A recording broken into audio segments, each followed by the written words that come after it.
Can I help you? I'd like to see the man in charge. In here.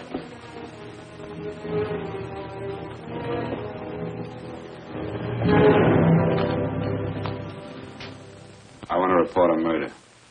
Sit down.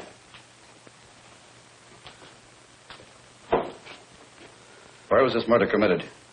San Francisco, last night. Who was murdered? I was.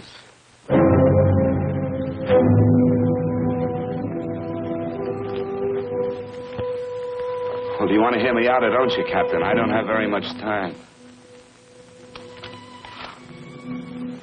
Your name Bigelow? Frank Bigelow? That's right. Answer the San Francisco APB. Send it direct to Inspector Bannon at Homicide. Tell him we found Frank Bigelow. Go ahead, Mr. Bigelow. Well, this involves some other people, Captain. A number of other people. You tell it any way you like. I live in a little town called Banning out on the desert. It's on the way to Palm Springs. I have a small business there. Paula? Yes, Mr. Bigelow. Give me a copy of Miss Hollis's 48 tax return, will you? Oh, you better get the 47, too. Yes, Mr. Bigelow. I don't think we took any depreciation on that new equipment last year. No, we didn't. I remember you said we could include it all this year. Sure we can. Hey, Frank. Yeah, well. Peterson says he wants a financial statement before he can give me my loan. Hello, Kitty. I will. Well, I'm leaving for San Francisco today, but I'll be back in about a week. I'll take care of it for you then. Sure is a scorcher, isn't it? Well, I've seen him worse. Well, have a nice time, Frank. Yeah, thanks, Will. Paula, why don't you come down to the place and let me give you another permanent? Makes your hair so much easier to manage in all this heat. I can't afford it right now. Maybe next month. Yeah, here it is. No, we didn't take it. Well, we can do it this year. You work it out any way you think fit. Have a nice trip, Frank. Sure, Kitty. See you when I get back. Bon voyage. Why don't you come down anyway, Paula? We'll work out a deal on that permanent. Thanks. Maybe I will. Hello? Oh, hello, Mr. Hawkins. Just a moment. Do you want him to send your ticket over? No, I'll pick it up myself. No, never mind. Mr. Bigelow will pick it up at the station. Bye.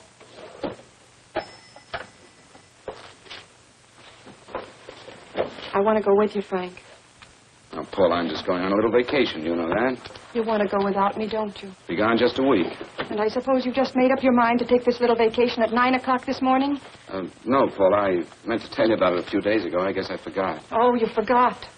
Paula, don't be like that. Don't be like what? You just drop a little announcement that you're going away. Not tomorrow or next week or next month, but today. No explanations, nothing. And I'm supposed to swallow the excuse that you need a little vacation. I just want to get away from town for a few days, that's all. Get away from this town or get away from me. Oh, Paula, please try to understand. How can you ask me to understand anything like this? No, I'm sorry, but I don't understand. Go to San Francisco, but don't expect me to be waiting for you when you get back.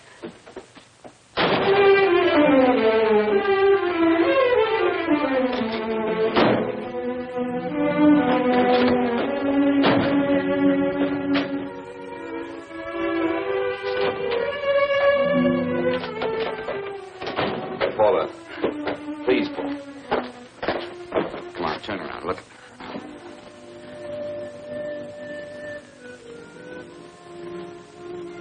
Come here. Why do you do this to me, Frank? Why can't you be honest with me? As honest as I am with you? Do you have to go? I have to go, Paula. I know what I'm doing. All right, go. Go anywhere you like. You can go to blazes for all I care. Paula. Paula. Yes, I know. I'm being foolish. Come here.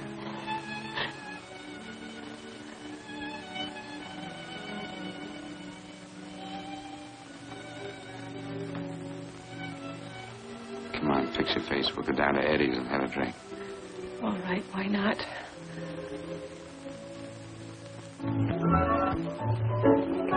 Hi, Paula. Hi, Eddie. Give us a couple of cold beers, will you? Coming up. Hi. Come on.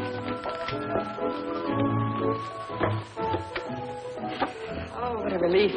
This air conditioning feels good. I sure wish we had it in the office. It'd make working a pleasure.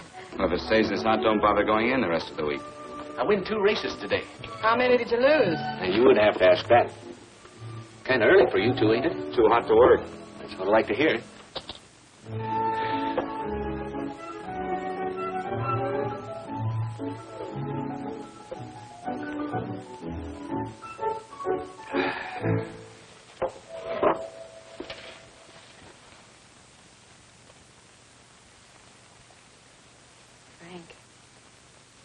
You'll take me with you, won't you?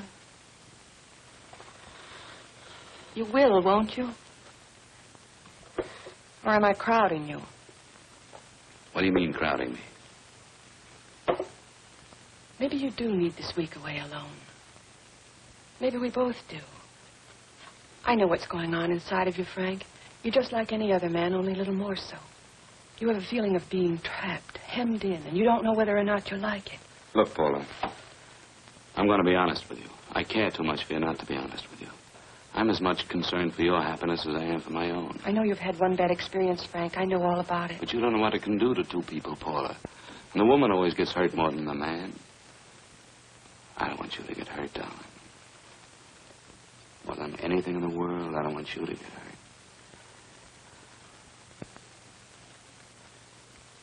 Want to hear some music? All right, Frank. Got a couple of nickels, Eddie? Yeah. This won't bother you, will it? Next result doesn't come in for half an hour.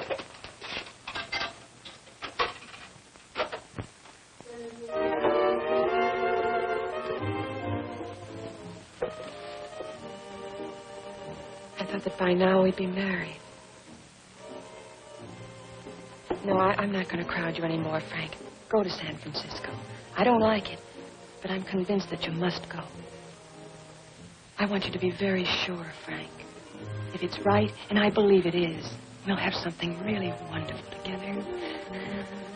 If it isn't, we should both know it as soon as possible. So you see, even if I could stop you, I wouldn't do it now.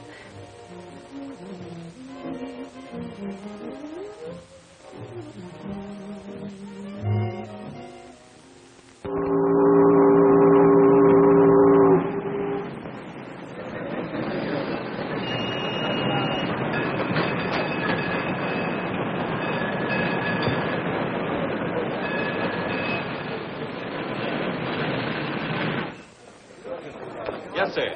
My name is Bigelow. I have a reservation. Yes, sir.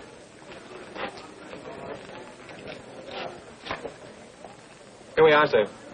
My name is Bigelow. I have a reservation. I have it, sir. It's a very nice room on the 6th floor, facing the bay. Boy, this might help you enjoy your stay, Mr. Bigelow. It's a little booklet on how to have fun in San Francisco. Oh, thank you. Very welcome, sir. Thank you. Say, is it always like this around here? No, this is market week, and it's the last day, too. Boy, always around until you need him. 517? Thank you. Here's a message for you, Mr. Bigelow. Long-distance call came in about an hour ago from Banning. From a Paula Gibson. Oh, thank you. Very welcome. Show Mr. Bigelow to 618. Right this way, slide.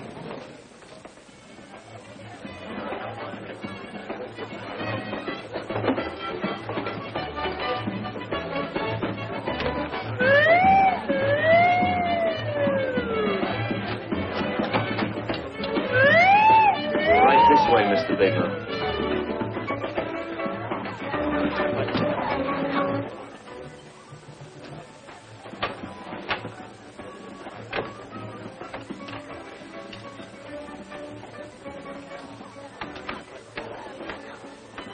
Is there anything else, Mr. Bigelow? Oh, yes. You can get me a dry and hat and a package of razor blades. Yes, sir. Thank you. Oh, and you can leave that door open. Hello, operator. I want to speak to Miss Paula Gibson in Banning, California. Yeah, that's right. No, I'll wait. Hello? Hello, Paula. Oh, hello, Frank. How was the trip? Fine, just fine. Having a miserable time, I hope. Well, I don't know. I just got in.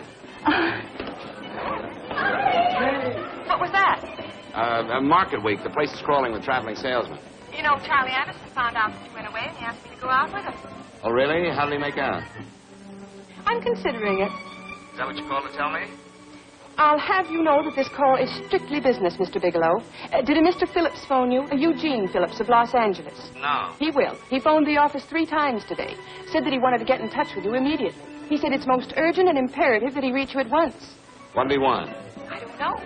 But he sounded deep, dark, and mysterious and quite agitated about something. Phillips. Have we ever done any business with him? Not unless you've been keeping it a secret from me. I looked through all the accounts. Why did you tell him you could reach me here? You know I'm supposed to be on vacation. So you told me. And so I told him, dear heart. But the gentleman didn't seem to respect your temperamental moods the way I do. He was very insistent that he speak to you before it's too late, as he put it. Well, tell him you tried to get in touch with me and I've changed my plans and you can't reach me. He won't talk to me. I told him that I was your confidential secretary, but I guess I didn't sound confidential enough. So I told him that he could reach you there this evening. Well, call him back. If it's as important as he says it is, he'll talk to you. Otherwise, he'll just have to wait until I get home. Ma, aren't we adamant this evening? All right. Shall do. And Frank. Yeah? I don't quite know how to say this.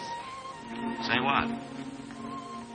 Well, what I want to say is that there's nothing you can do that you ever have to feel guilty about. Oh. Sure. Thanks, Paula. I'll call you tomorrow. Right.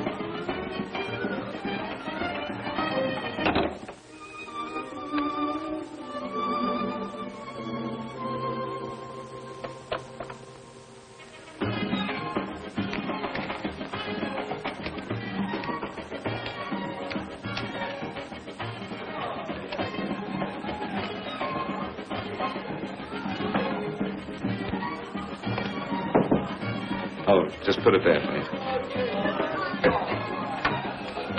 You can keep the change. Thanks very much. Say, how long has this been going on? Oh, it's been a madhouse all week, but they check out tomorrow. Oh?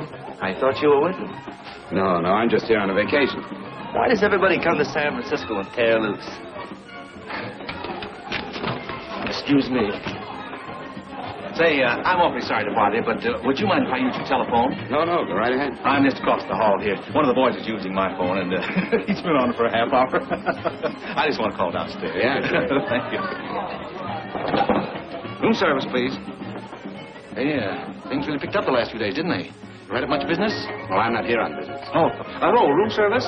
It's Mr. Haskell in 617. Yes, that's right. Would you send up 3 more bottles of bourbon and 2 scotch? Yes, that's right. Oh, and some more ice, too. Yeah. All right, thank you. You here all alone? Yes, I just got in town. Well, why don't you join us for a drink? Well, I don't want to barge in on your party. Oh, nonsense. It's not a party. Just a few of the boys entertaining some buyers. You know, the usual thing. A few drinks and some laughs. It's no party. Come on. Well, Come on. right. I know what it's like to be all alone in a strange city. I'm Sam Haskell. I'm Frank Bigelow. You think some of these guys never been away from home before? Yeah. Hey, quiet down a second. Hey, will you quiet down a second? I want you to meet Frank Bigelow. Hello. This is Jane Carlisle. Hello. Bill Welch. How are you, Mr. Wells? Glad to know you, Bigelow. Jane's the prettiest buyer in San Francisco. Oh, hey! I resent that. You don't think I believe him, Elaine? Well, he's bred that from coast to coast. Oh, gee. But it's good for my morale anyway. I'm George Cantwell. Glad to know you, Mr. Bigelow. Bigelow, yes. Right on much business? He's not here on business. Oh? Well, Well, why don't you get the man a drink before he dies of thirst? how about a little bourbon? Well, that's fine. Bourbon it is. Of course, Mr. Wallace. Yes, Mr. Wallace. But, Mr. Wallace, I'll need at least a week in Cleveland to visit all my accounts. I can't figure on being in Philadelphia until the 17th. Eddie, will you get off the phone? I want you to meet Frank Bigelow. That's his boss. He's been trying for an hour to get his expense account boosted. Yeah, the way this guy holds on to a dollar, you'd think they weren't printing them anymore. Yes, Mr. Wallace. I'm leaving here the first thing in the morning. Yes, sir. Oh, keep your hips loose, Harry, like this. Oh, yeah. How's he doing? Oh, there's nothing wrong with Harry Drummer. The 2 years now at the Murrays when you see. Hey, now, wait a minute. I was doing all right. This is Sue and Harry Brandis. Hello, good to meet you. How are you? Where'd you find her, Sam? On a dance marathon? Bourbon. Really? Say, I'll bet you could do the rumba. Well, a little, but I'm kind of rusty. Anything would be an improvement after Harry. Oh, how do you like that? Well, here goes. Hey, you're good. Oh, my wife, she's a good dancer, isn't she, Bigelow? Oh, yeah. Fellas, I thought you were going to show us a good time tonight. Is this doing the town? That's right. We practically bankrupt our stores to buy everything you've got. Then you keep us in this hotel room. I agree. This is my last night to howl before I go back to being a dutiful housewife. Well, it looks like we're stuck, boys. This is where we blow all our commissions in one night. And you're coming with us, Bigelow. Oh, no, thanks. You run along. I've got to get unpacked and have dinner. Oh, no, you're not going to get away from me. Now that I found a man who can dance, I'm going to hang on to him.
Place you got here. Wait till they hit the pitch in about an hour. That's when they really go out of their minds. Who's the blonde? Oh, she's one of the chicks that hangs around here. She's jive crazy. Come again? Oh, you ain't hip, pal. Jive crazy means that she goes for this stuff. Just between you and me, I don't get it either, but I gotta listen to it. They're all connoisseurs, music lovers. Me, I like Guy Lombardo. What's the matter with him? Oh, he's flipped. The music's driving him crazy. Come down, Jack. Oh, don't buy me, man. I'm being late. Is the blonde alone? Oh, sure, society. She always comes in alone. Drives a big convertible, wears a mink coat, but knows everybody. But she always comes in alone.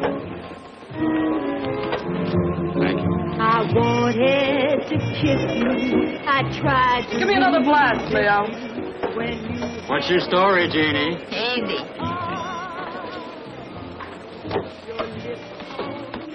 Hello. Easy. Dig the fisherman. Oh, that's really silk, isn't it? Can I buy you a drink? Sure thing. Give me a blast, Leo. Leo, I left my blast at the other end of the bar.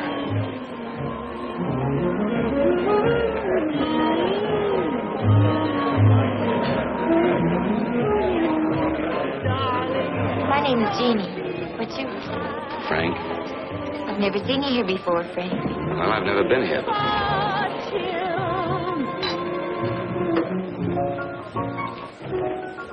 This isn't mine. Mine was bourbon. Well, sure it is. You saw me pour it.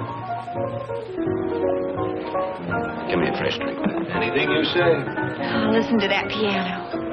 Feel those vibrations. You don't get your kicks out of this, do you? I can live without it. Why do you stay here?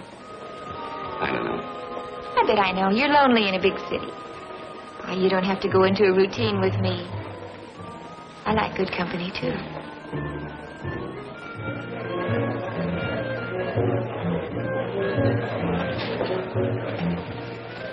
Say, there are some people there I want to avoid. Couldn't we get out of here? Let me think about it. Oh, come on. How about going somewhere else? Huh? Why don't you meet me later? Okay. Where? I tried to forget you, but you whispered, darling, I love. Call me at that number later. It's my next stop. They've got a band there that'll really send you. See you, Jeannie. Easy.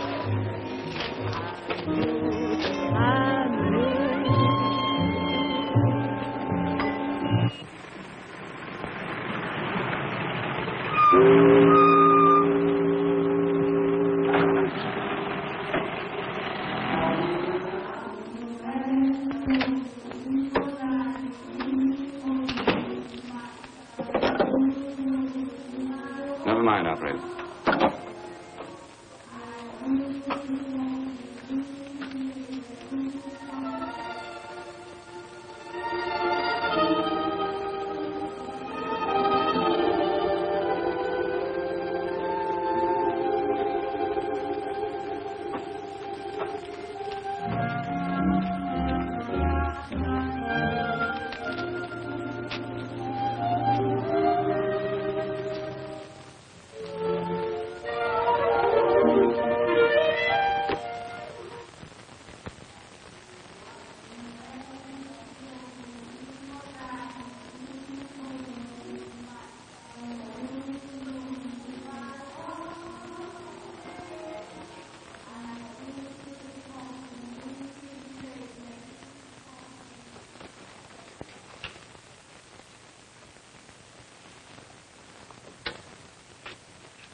Room service, please. Come in.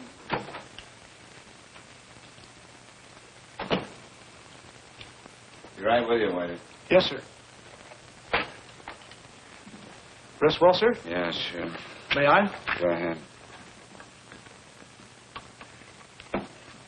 It's on there for you. Thank you, sir. Would you like anything else? Oh, thank you. That's all. Waiter. Yes, sir.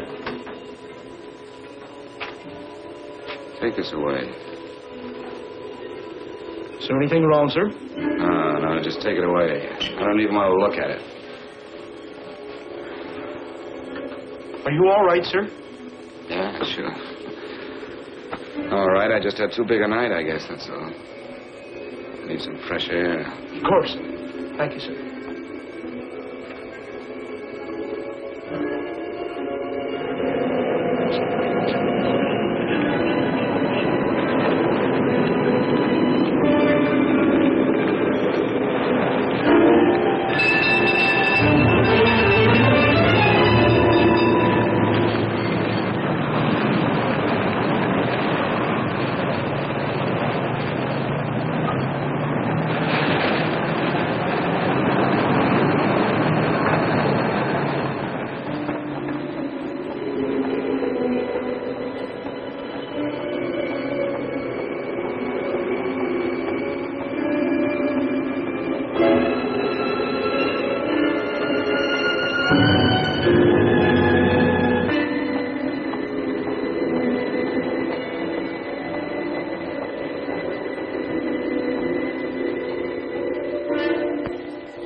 Lungs in good condition. Blood pressure normal. Heart fine. Well, it's a good thing everybody isn't like you, Mr. Bigelow. Put us doctors out of business. I'm glad to hear it, Doctor. I was a little worried. Don't let a little bellyache worry you. Could be just the change of climate. Well, it isn't exactly an ache, Doctor. It's kind of hard to describe the feeling. Maybe it was the drinks I had last night. I might have mixed them too much, huh? Let's have another look at that throat. You may finish dressing now, Mr. Bigelow. I want to get the results of those tests we took. Thank you, Doctor.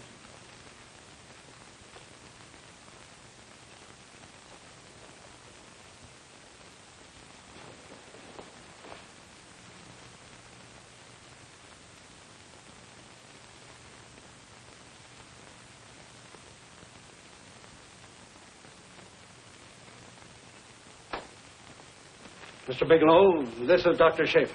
Hello, Doctor. How are you? Sit down, Mr. Bigelow. According to the information you gave Miss Wilson, you're not married, Mr. Bigelow. That's right. Do you have any relatives, family, anyone in San Francisco? No, no one. I don't know a soul in San Francisco. Where is your home? What is this, Doctor? Why all the questions? You're a very sick man, Mr. Bigelow. Sick? But you told me I was in good shape. Yes, I know. But my preliminary examination didn't reveal your true condition. You sound as if it's pretty serious, Doctor. It's extremely serious. I want you to understand that we wouldn't tell you something like this unless we were absolutely certain. Well, of course, of course. You must steel yourself for a shock, Mr. Bigelow. Well, go on, Doctor. What is it you're trying to tell me? Our tests reveal the presence in your body of a luminous toxic matter. What is that exactly? A poison that attacks the vital organs. Poison? We have no alternative but to tell you this. Your system has already absorbed sufficient toxin to prove fatal. I wish there was something that we could do. What do you mean, wish? You mean there's nothing? There is nothing anyone can do. This is one of the few poisons of its type for which there is no antidote. This is fantastic. This is the most ridiculous thing. You don't have very long. What do you mean? A day. Possibly a week. 2 weeks at the outside. It's hard to say exactly. Oh, this is impossible. I don't believe it. You've made a mistake. That's it. It could be a mistake, couldn't it? You have made a mistake, haven't you? Answer me. Dr. Schaefer is an authority on toxicology. Been no mistake, Mr. Bigelow. Do you realize what you're saying? Well, you're telling me that I'm dead. Do you think you can explain my life away in just a few words? Why, I don't even know who you are. Why should I believe you? You must calm yourself, Mr. Bigelow. We want to offer you every assistance that we... Assistance? Who wants your assistance? Who wants anything from you? You're nothing but a couple of phonies. Why, I think you're crazy. That's it. You're crazy. The both of you. You're crazy.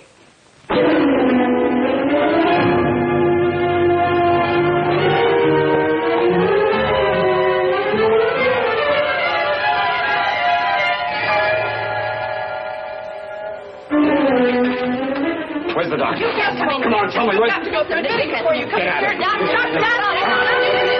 What's the trouble here? What's the matter with you? Doctor, I want you to examine me for luminous poison. Come right in here.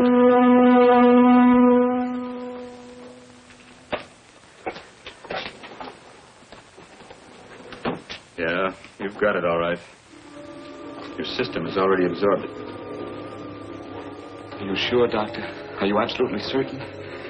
Couldn't there be some mistake?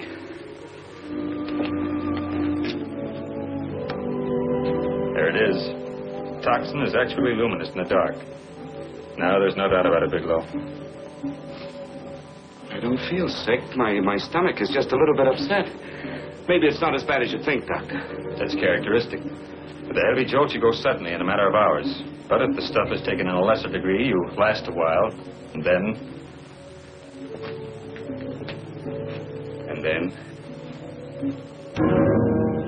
Give it to me straight, Doctor. Well, a number of things are involved. The systemic condition of the individual, the amount consumed, exertion. Yes? You won't feel too badly for a while. Then it will happen suddenly. A day, 2 days, a week at the most.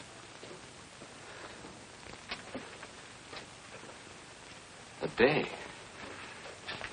2 days. There's nothing that can be done now. If it had been caught in time, your stomach could have been washed out. But you've had it in you for some time now. For at least 12 hours, haven't you, Bigelow? I don't know.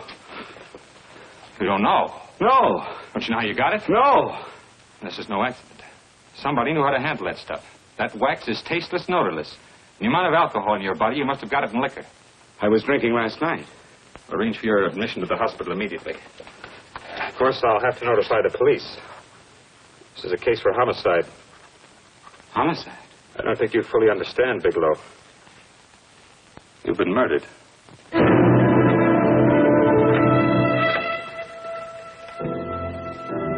Get me police headquarters, please.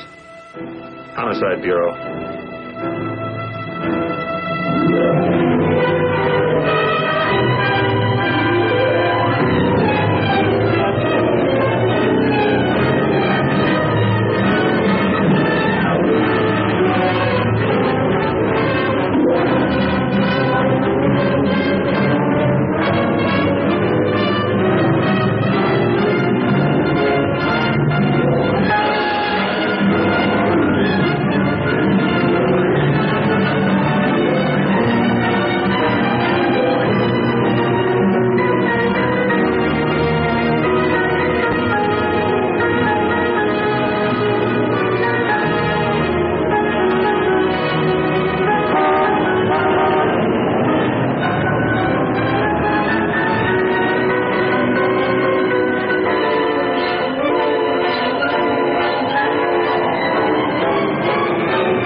Open up. Open this door, I tell you. Open it up or I'll break it down. Where are those men? Where are those men who were here last night? I don't know. There are no men here. Please go away. Don't lie to me. Where are they? Mister, this lady just checked in. Those men aren't here no longer. They checked out the hotel early this morning. Checked out? Please go away. I'm sorry. I'm terribly sorry.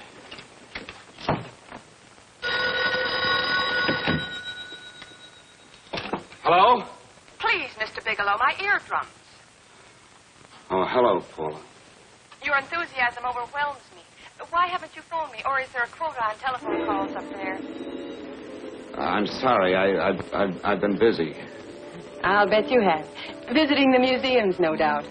What's happening up there that's exciting or different? Nothing, not a thing.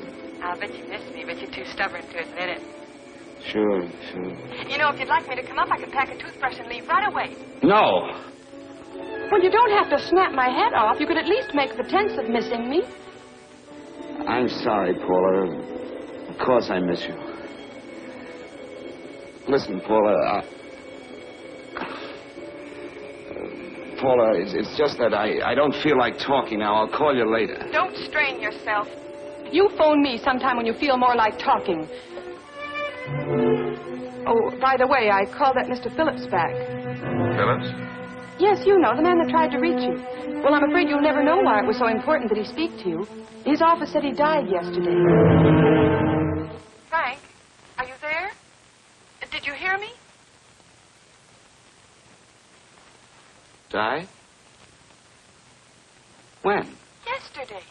So you won't have to bother your little head about him anymore. You can just go ahead and have fun.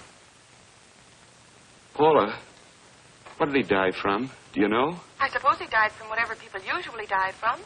Well, didn't they tell you? Don't you know? What are you getting so excited about? You said you didn't even know the man. Listen, where's his office located? What difference does it make? You can't talk to him now. I told you the man's dead. Paula, will you stop talking so much and tell me where his office is? All right. It's the Phillips Importing and Exporting Company, Bradbury Building, Los Angeles. Bradbury Building, Los Angeles. That's right. Say, this is really a switch. Listen, if you want to reach me, I'll be in Los Angeles. Are you out of your mind? I'm sorry, Paula. I've got to hurry. Wait a minute. Where in Los Angeles? The Allison Hotel. Goodbye, Paula.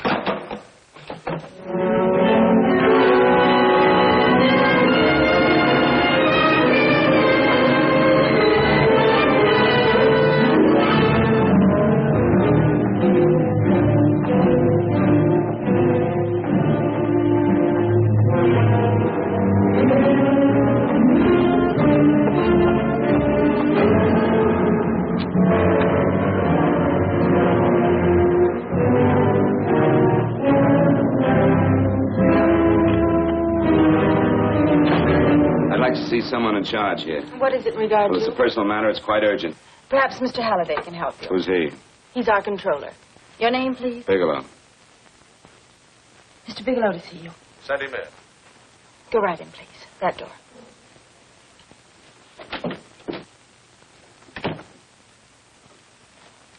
Mr. Bigelow? How are you, Mr. Halliday? What can I do for you? Well, Mr. Phillips phoned my office several times yesterday. I'd like to find out what it's all about. You know Mr. Phillips died yesterday? Yes, I know. Well, I don't understand. If he phoned you, didn't he tell you what it was about? Well, he didn't speak to me. I wasn't in my office at the time, and he wouldn't tell my secretary. I'm afraid I can't be of much help, Mr. Bigelow. I've no idea why Mr. Phillips tried to reach you. I'm sorry you had to make the trip for nothing.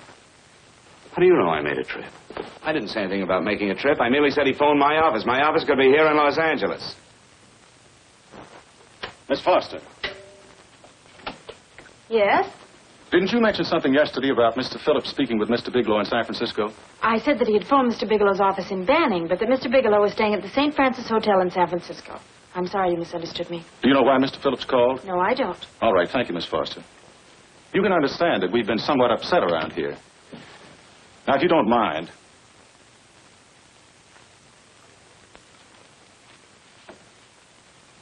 Did Mr. Phillips have a wife, family, anyone that could help me? you can't intrude on people at a time like this just to satisfy some curiosity. It isn't just curiosity. Then I suggest you wait a week or so. I can't wait. Well, I'm sorry you'll have to. Well, there's always a phone book. You're a pretty aggressive fellow, Bigelow. Are you quite sure that this is as important as you make it appear to be? It's important. Mrs. Phillips lives at the Sunset Arms Apartments. Thank you. I needn't tell you she's under a strain. I suppose you're capable of using a little more tact with her than you demonstrated with me. I think I can handle it. By the way, what was the cause of Mr. Phillips' death? Suicide. He leaped from the balcony of his apartment.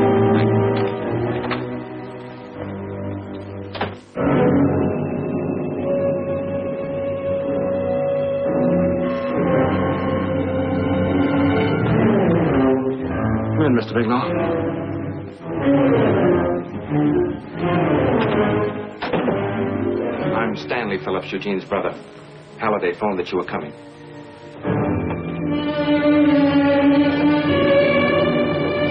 This is my sister-in-law, Mrs. Phillips. I'll try to make this as brief as possible, Mrs. Phillips. I'm afraid I can't be of any help to you, Mr. Bigelow. I haven't the slightest idea why my husband wanted to speak to you. Well, I guess Halliday covered just about everything. Did your husband ever mention anything about me, Mrs. Phillips? Anything at all? No, I can't recall Eugene ever having mentioned your name.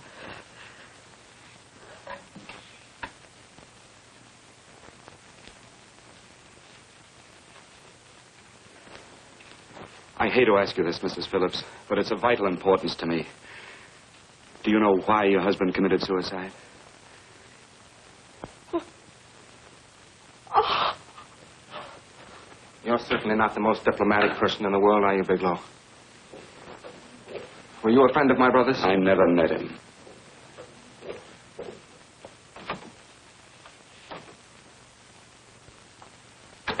My brother was in a jam, a pretty bad jam. He was arrested 2 days ago. He sold some iridium to a dealer by the name of Majak. It's a very rare metal, very costly. Anyway, the iridium turned out to be stolen. He was released on bail yesterday, but he faced a pretty stiff prison term. Men have committed suicide for less. Yes, I know. That's how the police feel about it. What puzzles me, though, is this crooked deal. Knowing Eugene, you wouldn't say he's the type of man to be mixed up in anything like that, now would you? I told you I never met him. That's right, so you did. Now, what's this all got to do with you, Bigelow? I don't know. Let's come clean with each other, Bigelow. Surely you must have some idea why my brother was so desperate to contact you. I have no idea. That's odd. Then how could it be of such vital importance to you? Well, you seem to know the answer to everything else. Maybe you know the answer to that one, too.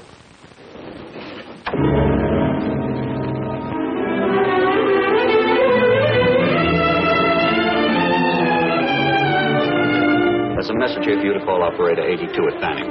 Oh, thank you. Show Mr. Bigelow to room 821. Say, would you have the operator put this call through to my room right away? I'll take it up there. Thank you.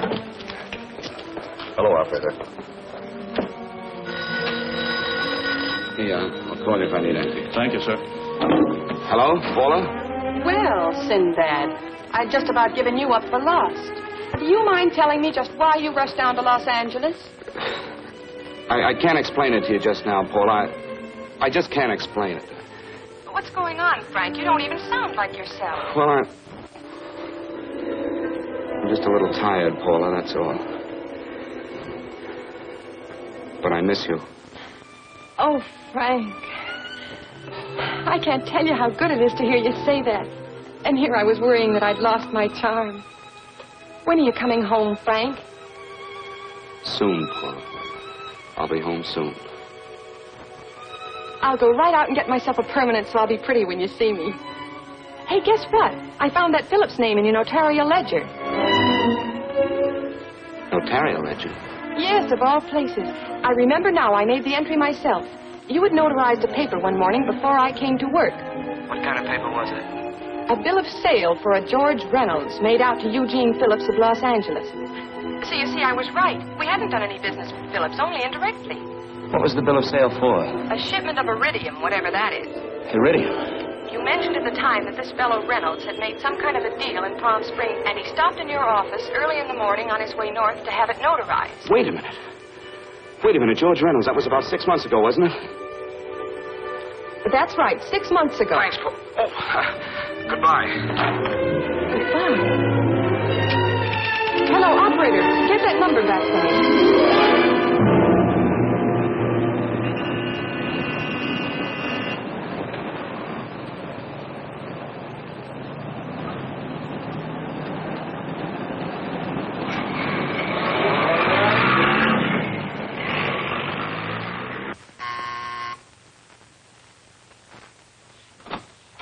I've got to talk to you, Mrs. Phillips. Please, go away. I want to be left alone. But I found out why your husband wanted to see me. It was in connection with a bill of sale. Come in. Thank you. What do you know about a man named George Reynolds? George Reynolds? Yes. Why, that's the man my husband claimed sold him the iridium. And what did Reynolds claim? Reynolds disappeared. Yes? About 2 months ago, my husband grew suspicious that something was wrong. Since then, he tried in every way to locate Reynolds, but could find no trace of him. But I don't get it. Your husband could have proved he made a legitimate deal by showing the bill of sale he got from Reynolds. Then there was a bill of sale? Yes, of course there was. My husband swore there was, but at the time of his arrest, he couldn't find it. It was mysteriously missing. Well, then, if your husband could have shown proof, it would have been George Reynolds who would have faced the prison term. Eugene was convinced that Reynolds had stolen the bill of sale. He was the only one who had reason to eliminate evidence of the transaction. Thank you, Mrs. Phillips. Thank you very much. You've been very helpful. Oh, if you'd only come sooner, Mr. Bigelow.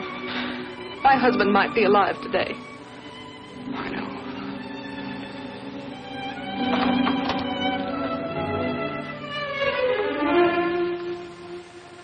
The only thing thing that puzzles me, Miss Phillips, is that you haven't asked how I knew there was a bill of sale.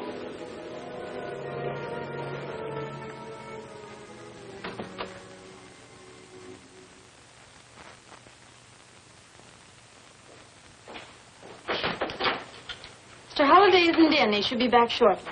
I think you're the one who can help me, Miss Foster. Mr. Phillips tried to reach someone else before he called me yesterday, didn't he? Why don't you ask Mr. Holliday? Obviously, Mr. Holliday wasn't here yesterday, or he wouldn't have had to learn from you that Phillips called me. And you're the logical person to know who else Phillips called.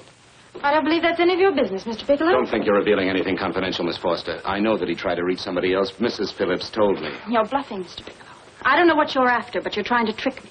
Mrs. Phillips didn't tell you a thing. How do you know that?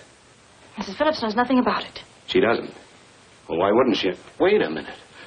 I was talking about George Reynolds. Who did you think I meant? Just who is it that Mrs. Phillips doesn't know I about? told you before, that's none of your business. All right, young lady, I'm going to give it to you straight. Phillips was murdered. Murdered? I don't believe you. He told me because he needed me to clear him. Phillips was innocent. Innocent men don't have to jump out of windows. Murdered? Just who are you trying to protect, Miss Foster? Why are you so afraid to tell the truth? I'm not protecting anybody. I haven't any more to say. All right, young lady, listen to me. This thing is going to explode wide open. If you've got nothing to hide, you better start talking. Or maybe you are mixed up. No! Well, then, come on. Mr. Phillips called Marla Rakubian. He went to see her yesterday morning. Who's Marla Rakubian? She's a model.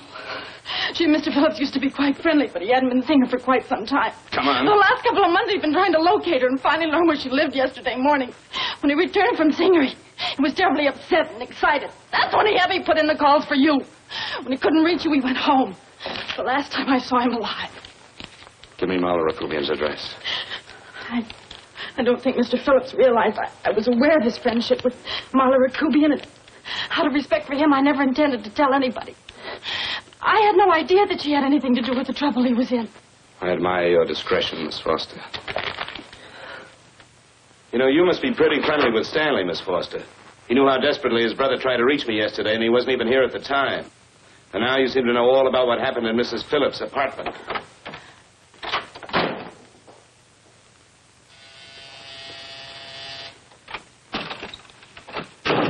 Miss Rakubian? Yes? What do you want?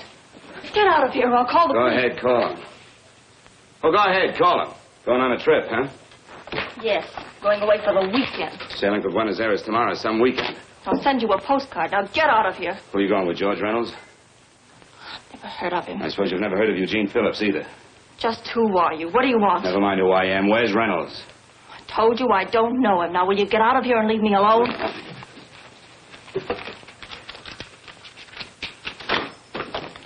So you never heard of George Reynolds, huh? And don't try to tell me that this isn't him because I've seen him. If you think you can scare me, you're crazy. Look, I know that Phillips came here yesterday. And right after he left, he was pushed out of a 6-story window. Pushed? Phillips committed suicide. Your playmate Reynolds murdered Phillips. Then he went up to San Francisco to get me. Because I knew about a certain bill of sale. I don't know what you're talking about. You're in this right up to your pretty little neck. I'm not mixed up in anything. Get your hands up. Drop that picture on the couch. Turn around. Don't get any ideas because I'm not afraid to use this. Give me your wallet.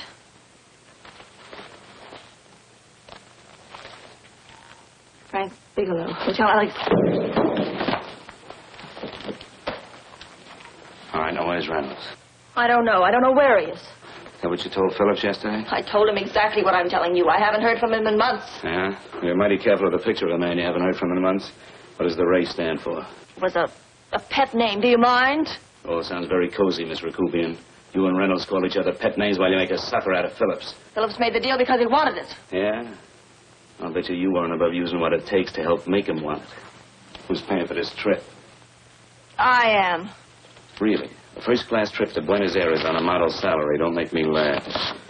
Since you and Reynolds aren't seeing each other anymore, you don't mind if I keep this, do you? If I were a man, I'd punch your dirty face in.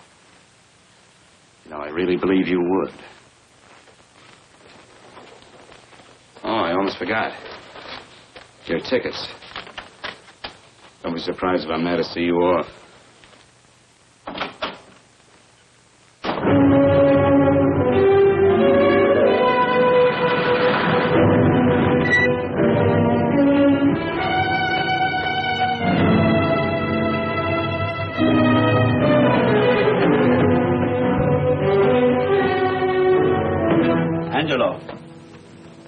Angelo.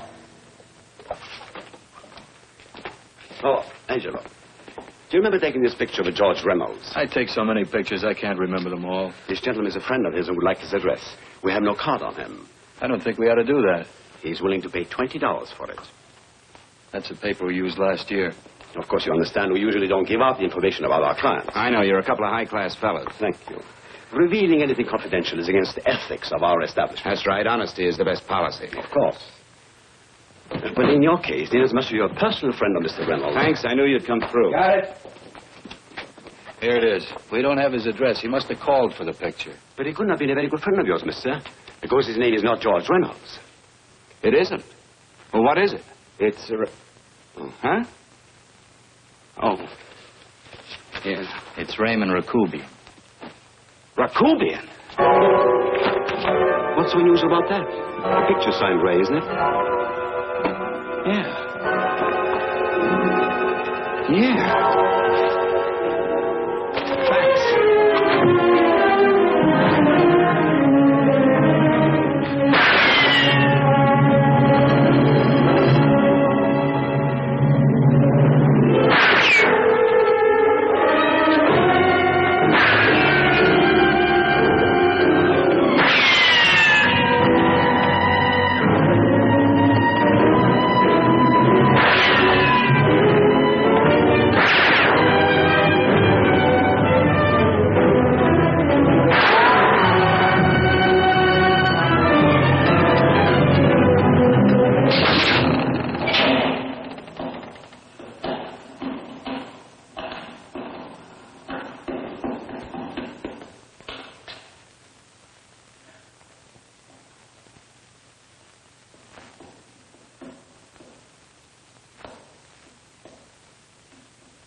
Your lips called me baby, then I thought that maybe love.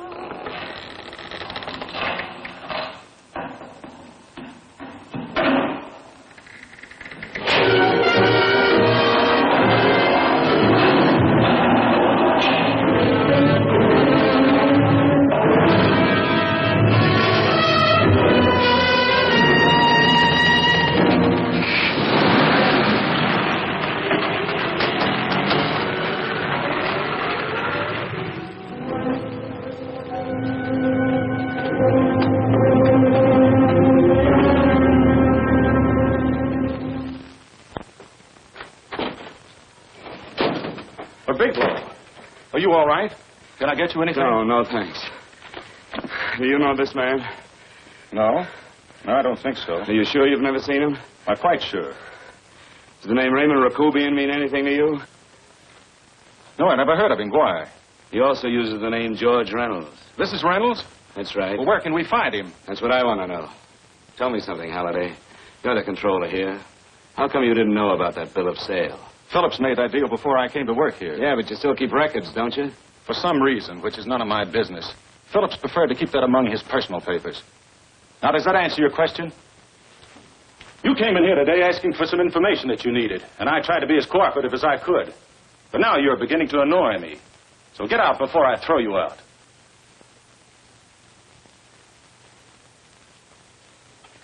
You know, you really frighten me.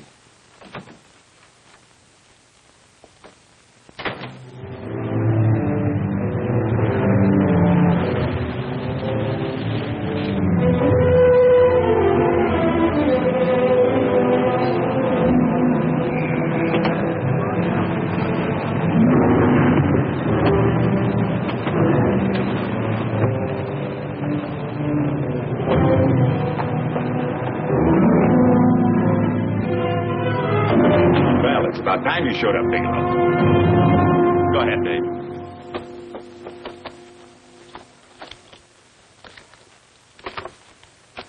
Real cute, ain't you, Bigelow? Just real cute. Paula didn't lose much time getting a hold of you guys, did she? Shut up. Let's go, Bigelow. Look at him. He can't take it. Soft in the belly. You do that again and I'll kick your face. Lay off, Chester. Cut it out. Shut up! Who asked you? Better let him answer. The clerk might know he's in. Go ahead, Bigelow.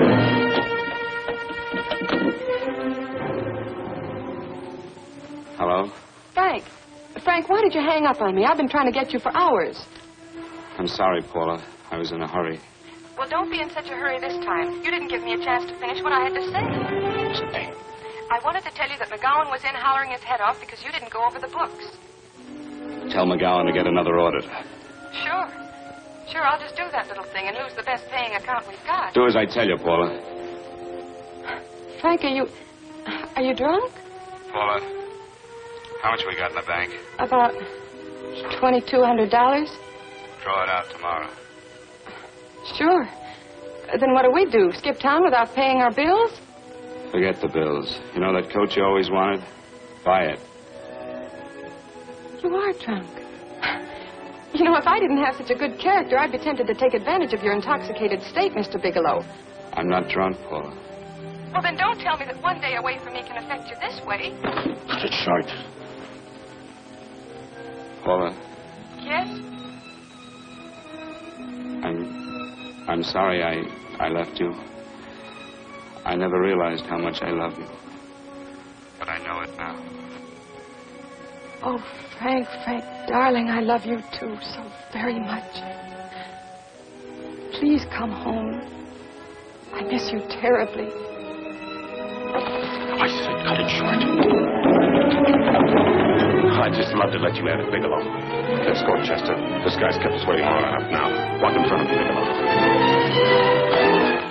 And keep your mouth shut. If you so much as look cross-eyed at anybody, I'll blow the back of your skull out.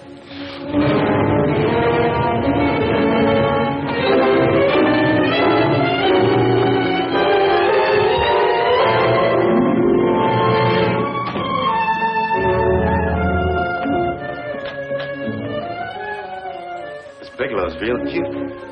He wanted to get tough with Chester. He don't know Chester. Did you get the picture? Don't I always get what Mr. Majak sends me after? Majak? That's right. I'm the dealer who bought the iridium from Phillips. I get it. You have Rakubian unload stolen stuff on Phillips with the help of Marla here, and then you buy it back from him. Oh, you certainly made a sucker out of Phillips. What is it, Mr. Bigelow? Exactly what is on your mind? I'm looking for Raymond Rakubian. What? Well, now, Marla here has told you everything else. I'm sure she must have told you that, too. You don't expect me to believe this conversation. So, what is on your mind? I mean, underneath. You forced your way into my affairs, and now I want to know why. I just told you. I'm looking for Raymond Rakubian. Don't get cute. I'm just itching to work you over. Soft in the belly. Can't take it. See what I tell you?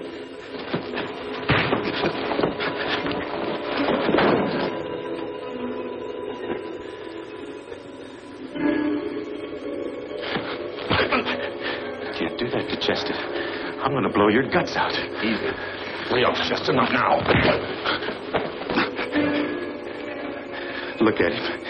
He's so scared of Chester, he'd talk now. He's not afraid, Chester. You can tell from a man's eyes when he is afraid. Look at his eyes.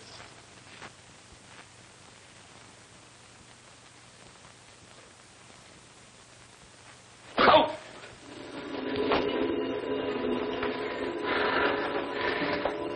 I'm telling you, Majak, you better keep him away from me or he's really going to have to use that gun. Go away, Chester, please. Do what I tell you, my boy. Please. And help Dave. Sure. You're He's an unfortunate boy. He's psychopathic. He's unhappy unless he gives pain. He likes to see blood. Come with me, Mr. Bigelow.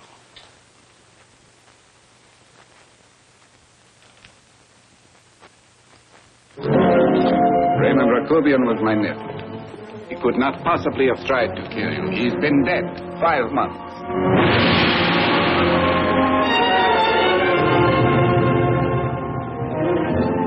I'm afraid you have been sidetracked.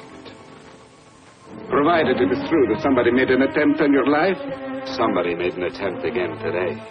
I had no reason to kill you, believe me. What do you mean you had no reason? I notarized a certain bill of sale. You notarized the bill of sale for Reynolds, not Rakubian. What I told you was true. I had no reason to kill you. That's a closet, Mr. Bigelow. And under other circumstances, you could go home now. But now you present a problem. You know too much, and I am in danger. Chester! Suppose I were able to prove to you that I only want to find the person who tried to kill me, and I won't cause you any trouble. You know I can go to jail for 10 years for this little business. 10 years. At my age, that's my life. That means my entire life. With my life, I do not take chances. I am sorry, believe me. You want Joe to go with you? No. Just Bigelow and me. And baby Meg's three. Good, Major. Goodbye, Mr. Bigelow, and forgive me. Let's go, Bigelow. I guess you won't be there to see me off.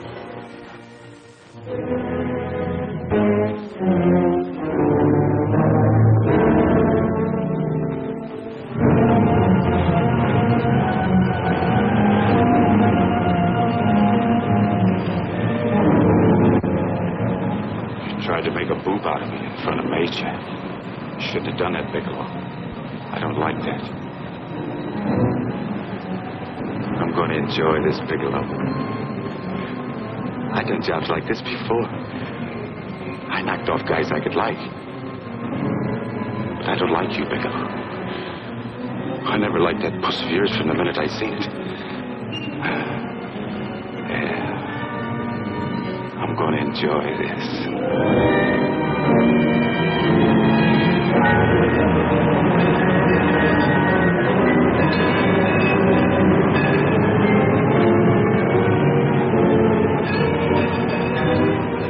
Scared yet, are you, Bigelow? But you'll be scared. Goodly scared. I think I'll give it to you in the belly. You don't like it in the belly?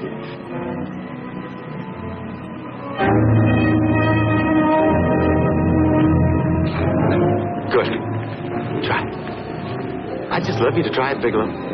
Why don't you try it? Go ahead.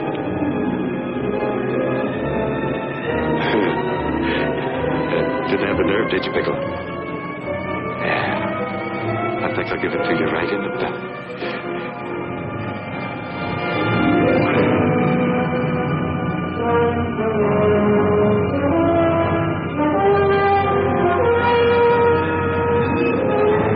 Takes longer when you get it in the belly. It's nice and slow. That's the way I want to see you go, Bigelow. Nice and slow.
all right. Yes, I'm all right, Paula, but what are you doing here? How did you get here? Freddie Ross threw me down. I had to come. I had to see you.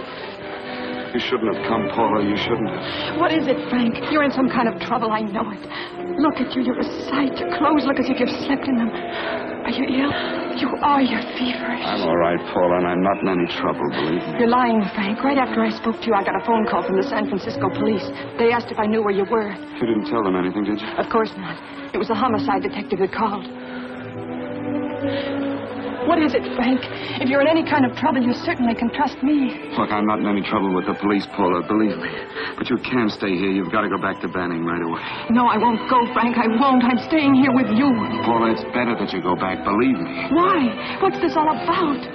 What have you got to do with this Phillips and Reynolds? Phillips was murdered. What could that possibly have to do with you? All you did was notarize a paper. You've notarized hundreds of papers. I know. All I did was notarize one little paper out of hundreds. Frank, you frighten me. You don't even act like yourself. I know that you're in trouble, that something is wrong, that you're in serious trouble. You frighten me, Frank. Oh, don't be frightened, Paula. Don't ever be frightened of anything again. Will you promise me that? I love you so much, darling. More than you seem able to understand. Oh. I never really knew happiness until I loved you. Sometimes when I used to be afraid that you weren't sure how you felt, I tried to hold back, but I couldn't. Losing you would have been losing everything. There would have been nothing left. Don't, Paula, don't. Now I'm afraid again. Somehow I feel that I'm going to lose you, but there's nothing I can do about it. I feel so helpless. You're leaving me out of something. Tell me, Frank, what is it? Give me a chance to fight back. Just give me a chance, please. You do love me, don't you? Oh, yes, Paula, I love you. I never was more certain of anything in my life. I wasn't sure before. I was a little blind, I guess, but believe me, I'm sure now. Can you understand that, Paula? I understand. A man can be like that, Paula. Something has to happen. It can be a big thing or a little thing, but it can make him realize how much someone means to him, how much he really loves him. Oh, and I love you, Paula. More than I ever thought it possible to love anyone in the world, I love you. Then why won't you tell me about this trouble you're in? Why won't you try to let me help you? You can't help me, Paula. You don't want my help. Oh, Paula, there's nothing you can do. Will you believe me? So will you please go home, please? No, Frank. I won't go. I know you're in trouble. I can't leave you like this. All right, Paula, look, wait for me in the lobby of the hotel, and I'll be back to you soon, I promise. You promise? You're yes, sure? Paula, I promise. Is that a new outfit? Yes. Oh, that's beautiful.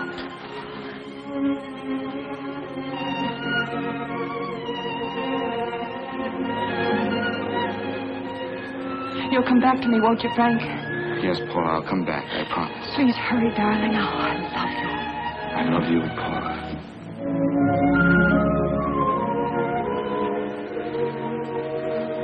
Goodbye, Paula.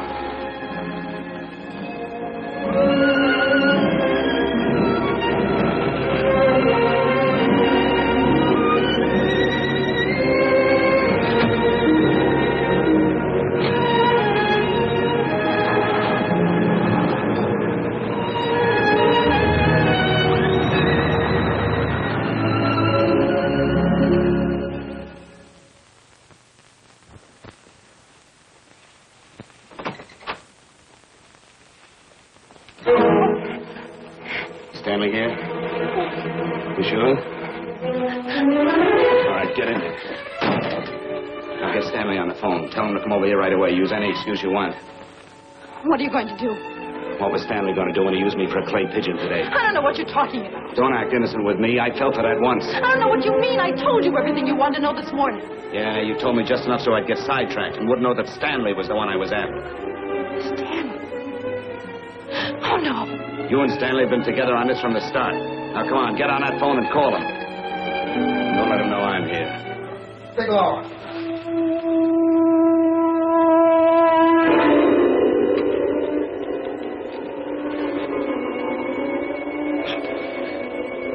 You've been sidetracked, all right. But it was the poor bereaved little widow who did it. We're supposed to have found this letter this afternoon. It's in my brother's desk at the office. It's postmarked 2 years ago. It isn't exactly the kind of a letter that a married woman gets from a casual friend. But I'm sure my brother wasn't aware that they were so well acquainted when he hired Halliday. What's the matter with him? felt right since dinner. Where did he have dinner? At Mrs. Phillips' apartment. Halliday was there, too, and Stanley confronted them with that letter. Did you have anything to drink? Yes, why? How long ago?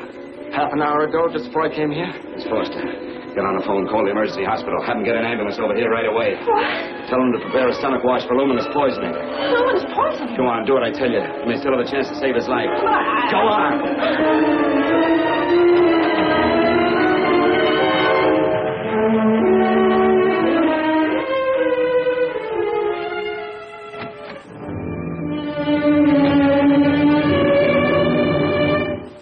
I found George Reynolds, Mrs. Phillips. He's been dead for 5 months. And he didn't steal the bill of sale. No, he didn't. But you could have stolen it. How dare you? You knew who I was when I came here today. But you were surprised to see me alive, weren't you? But I'm not alive, Mrs. Phillips. Sure, I can stand here and talk to you. I can breathe and I can move. But I'm not alive. Because I did take that poison. And nothing can save me. What are you going to do? If I kill you now, I have nothing to lose. No, you've got to listen to me. You've got to give me a chance. But I didn't have a chance. It was Halliday. Believe me, it was Halliday. He made me steal the bill of sale. He planned everything. What about this letter? Your husband knew about you and Halliday. He found it only yesterday. He accused Halliday. They fought, and Halliday pushed him over this balcony. And why me? Why did he want to kill me? Because you could have proved there was a bill of sale, that my husband had no reason to commit suicide. Halliday was desperate after he killed my husband. He found out about the phone calls to you. He thought you spoke to him, that you knew enough to involve him.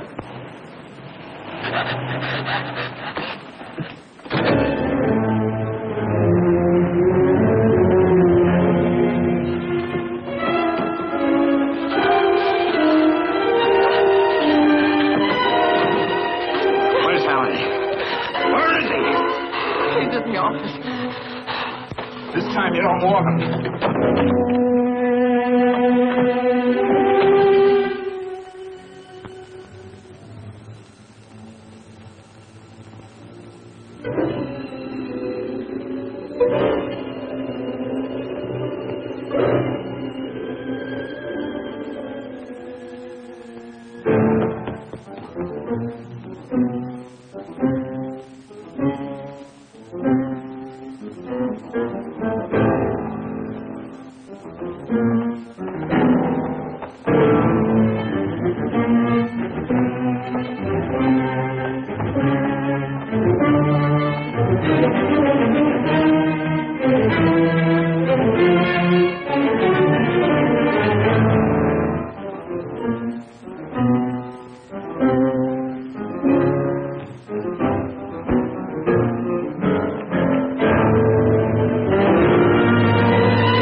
Break it up. Move along now. Let's get going. Come on.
All I did was notarize a bill of sale. But that piece of paper could have proven that Phillips didn't commit suicide. He was murdered. And that's why Halliday poisoned me.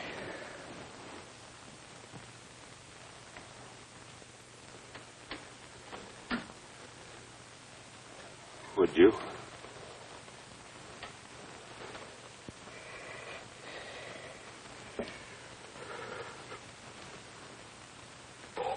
Paula.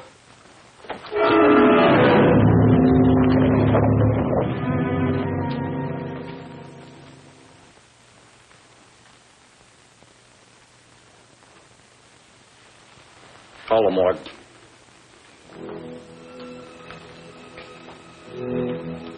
Johnson, you go to the Allison Hotel. Find Paula Gibson. Don't tell her anything. I'll break it to her.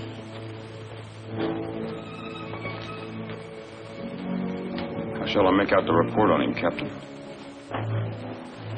Better make it dead on arrival.